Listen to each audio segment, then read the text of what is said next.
예, 오늘 말씀을 통해서 사도 베드로가 다루게 되는 큰 주제는 역시 고난의 문제입니다. 자, 인간의 삶이라고 하는 것은 어떤 특징을 가집니까? 어떤 이유에서건 인간으로 태어난 이상 고난을 피할 수 없는 것을 우리가 알게 됩니다. 의롭게 신앙의 길을 흔들림 없이 가는 사람에게도 고난이 있습니다. 그리고 불신자들에게도 고난이 있습니다. 그리고 자기가 살았던 삶의 결과로서 특별히 죄행을 저지름으로 말미암아 따라오는 인과응보로서의 고난도 있습니다. 이렇게 여러 가지 차원의 고난이 있습니다. 그런데 오늘 말씀 15절을 보니까 이렇게 말씀합니다. 너희 중에 누구든지 살인이나 도둑질이나 악행이나 남의 일을 간섭하는 자로 고난을 받지 말려니와 이렇게 말합니다. 자, 죄를 지으면 죄의 대가를 받게 돼 있습니다. 밝혀진 죄를 가진 사람은 재판에 넘겨져서 형량을 받게 됩니다. 그러나 때로는 죄가 밝혀지지 않고 숨겨져 있는 사람이 있습니다. 그러면은 그 사람은 여전히 그 사람에게도 죄로 말미암은 고통이 있습니다. 인과관계에서 오는 고통이 있습니다. 그런 고난이 있을 수 있습니다. 뿐만 아니라 그가 아직 양심이 살아있다면 그 살아있는 양심 때문에 그런 심리적인 고통을 피할 수 없는 것입니다. 자, 그런데 베드로는 지금 무엇이라고 말합니까? 신자는 이런 식으로 오는 고난을 받아서는 안 되겠다 이렇게 말합니다. 즉 자기 죄로 말미암는 고난을 당해서는 안 되겠다고 말합니다. 우리는 죽는 날까지 주님 보좌 앞에 가는 날까지 우리의 죄 때문에 고통스러워하고 우리가 죄를 지을 수밖에 없는 그런 연약함이 우리 가운데 있습니다. 자, 그런데 지금 베드로는 무엇을 말합니까? 우리가 살아가는 동안 우리가 지금까지 신앙생활을 했으면은 이제는 깨달아야 한다는 것을 말하는 것입니다. 우리의 연약함 때문에 죄를 지을 수 있지만 죄를 짓는다든지 고범죄를 범한다든지 하는 것으로 말미암는 그러한 고통과 죄행의 결과를 겪는 일은 그만두어야 한다는 것입니다. 지금까지 우리가 신앙생활을 했으면 우리에게 깨달음이 있어야 된다는 것입니다. 왜냐하면 이렇게 오는 고난은 아무런 의미가 없기 때문입니다. 아무런 가치가 없기 때문에 그렇습니다.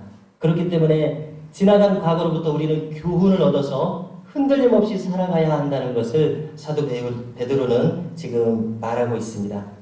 의미 없는 고난, 시행착오로부터 배우지 못하는 신자가 되어서는 안 될 것입니다. 계속해서 베드로는 16절에서 말합니다.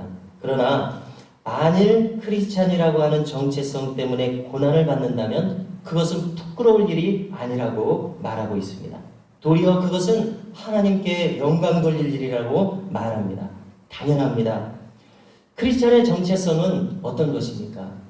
이 세상에서 감당할 수 없는 사람이라는 정체성을 우리는 가지고 있습니다. 이 세상은 예수님을 감당할 수 없었습니다. 스데반을 감당할 수 없었고 바울을, 베드로를, 세례 요한을, 주기철 목사님을, 수많은 순교자들을 이 세상에서 감당할 수 없었기 때문에 그들이 순교를 당하게 된 것 아니겠습니까? 본질적으로 우리도 마찬가지입니다. 지금은 박해 시대가 아니라고 하지만 본질은 변하지 않았습니다. 거룩한 성화의 길을 가는 신자와 세속에서 그저 방탕과 방임에 빠져 있는 불신자들이 가는 길이 같을 수가 없는 것 아니겠습니까?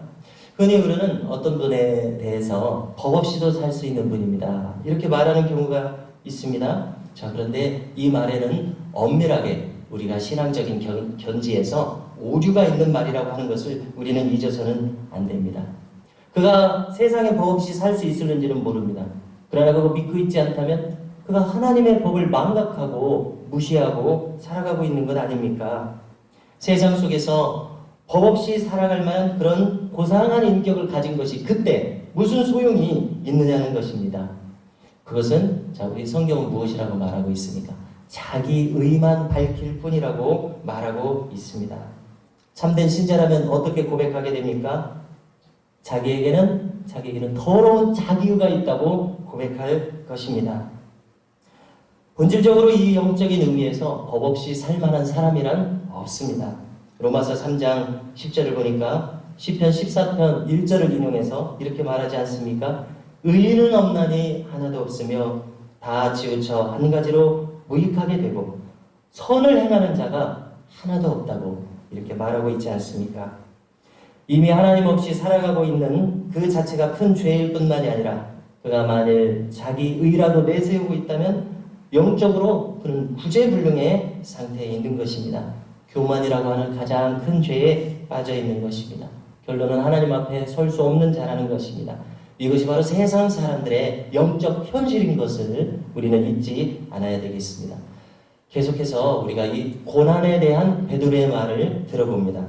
첫 번째로 그는 연단을 위해서 다가오는 불시험을 이상히 여기지 말라고 말합니다. 첫 절인 12절을 보면 그렇게 말씀하고 있습니다. 자, 우리가 이집트의 크리스찬들을 생각해 보게 되는데요. 인구의 10% 정도가 크리스찬들입니다. 7천만 정도의 인구 중에서 약 1,000만에 가까운 인구가 크리스찬인데요. 그들은 이 공식적으로 이슬람 국가이지 않습니까? 그렇기 때문에 크리스찬으로 태어나면 태생적으로 법의 보호를 받지 못하는 입장에 처하게 됩니다. 그래서 그들은 교육과 또 직장을 얻는 이 공정한 기회를 받지 못합니다. 그래서 어린이들이 어떻게 살아갑니까? 도시 외곽에 있는 쓰레기 더미를 뒤지면서 생계를 이어가야 합니까? 그렇게 살아간다는 것입니다. 자, 크리스찬으로 태어난 자체가 태생적으로 고난을 수반하고 있는 이집트 교회의 현실입니다. 근본적인 박해의 상황입니다. 그런데 이 속에서 그들의 신앙이 견고하더라는 것입니다. 분명하고 순전한 신앙으로 살아가더라는 것입니다. 교육과 직장이라고 하는 기회를 얻기 위해서 이슬람으로 개종을 안 하더라는 것입니다. 자, 이것은 무엇입니까? 고난이라고 하는 것이 그들의 신앙을 연단함으로 말미암아 흔들림 없는 깨끗한 신앙으로 서 있게 된 것을 우리가 보게 됩니다. 자, 그러면은 이 세상의 축복이 진정한 축복이 아니고 이 세상의 고난이 그저 고통만은 아닌 것을 우리는 알게 되지 않느냐는 것입니다. 여기 지금 베드로 사도가 말하는 것처럼 고난은 그것을 뒤집어 보면 하나님의 말할 수 없는 축복이요 은혜라는 것입니다. 왜냐하면 그것을 통해서 연단한 심령이 되어서 참 흔들림 없이 빛나는 신앙을 가지게 되기 때문에 그렇습니다. 그렇다면 이 세상의 축복이 정말 진정한 축복인지 우리는 물어보게 됩니다. 만일 우리를 고난에 처하게 하셔서 견고하고 흔들림 없는 신앙을 가지게 하셨다면 비록 이 세상에서는 나사로와 같이 물질이 없는 삶을 살지라도 그의 영혼은 참된 축복을 받은 것이 아니냐, 우리는 이렇게 생각할 수 있게 되는 것입니다. 그래서 13절에 보니까 베드로는 고난을 즐거워하라고 말합니다. 무슨 고난을 즐거워하라고 말합니까? 그리스도의 고난에 참여하는 그런 고난, 그 고난을 즐거워하라고 말합니다. 왜입니까? 그는 답합니다. 그의 영광을 나타내실 때, 곧 주님의 재림과 천국이 임할 때 우리가 주님으로 말미암아 즐거워하고 기뻐하게 될 날이 오게 될 것이기 때문에 그렇다고 말합니다. 14절에서 그리스도의 이름으로 치욕을 당하면 복되다고 말합니다. 왜냐하면 하나님의 영광의 영이 우리 위에 머물러 있는 순간이기 때문이라고 그는 계속해서 말하는 것입니다. 우리가 스데반의 순교의 장면을 떠올려 봅니다. 그가 공회에서 갖은 거짓 증언을 하는 바리새인들 그리고 공회 의원들의 증언을 듣고 있었을 때에, 그가 지금 모함을 받고 있었을 때에 그의 얼굴을 주목해 보니까 천사의 얼굴과 같았더라, 이렇게 말하는 대목이 있지 않습니까? 바로 이것입니다. 하나님의 영이 그의 위에 머물러 있는 참된 신앙을 가고 있다는 증명이 이루어지는 상황이라는 것입니다. 그야말로 신앙의 진수를 나타내는 장면이 바로 이 스데반이 공회에 서 있는 장면입니다. 자, 우리가 이제 계속해서 17절을 보니까 하나님의 집에서 심판을 할 때가 되었나니 라는 말씀을 합니다. 요절이죠. 또 18절을 보니까 의인이 겨우 구원을 얻으면 이렇게 말합니다. 역시 요절입니다. 그런데 쉽게 우리의 마음에 이것이 해석이 잘 되지는 않는다는 것을 우리가 이 부분을 읽을 때마다 혹시 경험하지 않습니까? 자, 이 의미는 무슨 의미입니까? 자, 조금 이렇게 고민해 본다면, 이 의미를 되새겨 본다면요. 자, 저는 이렇게 이해를 했습니다. 신자는, 참된 신자는 좁은 길을 간다는 것입니다. 좁은 문을 통해서 좁은 길을 걸어가는 것이 신자의 삶입니다. 그러니까 하나님의 집에서 심판을 시작할 때가 되었다는 것은 이미 우리가 좁은 문과 좁은 길을 의식하면서 살아가는 자로 살고 있다는 의미가 되는 것 아니겠냐는 것입니다. 그리고 의인이 겨우 구원을 받으면이라고 말하지 않았습니까? 의인은 넉넉하게 구원을 받죠. 그러나 의인이 구원받은 그 길을 생각해 보니까, 그 신앙 여정을 생각해 보니까 그는 좁은 길로, 좁은 문으로 들어가는 일이 있었습니다. 그리고 계속해서 일평생 그의 길은 고난의 길, 좁은 길로 가는 길이었다는 것입니다. 그렇기 때문에 의인은 넉넉하게 구원을 받지만 그 길의 특징은 겨우 구원을 받더라는 것입니다. 의인이 겨우 구원을 받으면 18절에 경건하지 아니한 자와 죄인은 어디에 서리요? 답은 명백하지 않습니까? 의인이 겨우 구원을 얻는데 자기 살고 싶은 대로 산 사람이 어떻게 하나님의 심판을 견딜 수 있겠습니까? 이것이 세상 사람들이 살아가는 영적 현실인 것입니다. 이 덴마크의 루터파 교회 출신의 유명한 철학자가 있습니다. 그는 이제 키에르케고르인데요. 이 키에르케고르가 쓴 책 중에 공포와 전율이라고 번역된 책이 있습니다.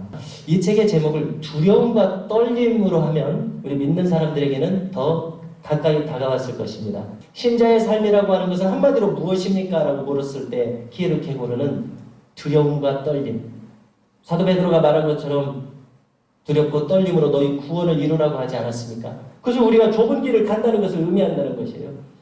그래서 베드로는 지금 말합니다. 고난을 부끄러워하지 말라.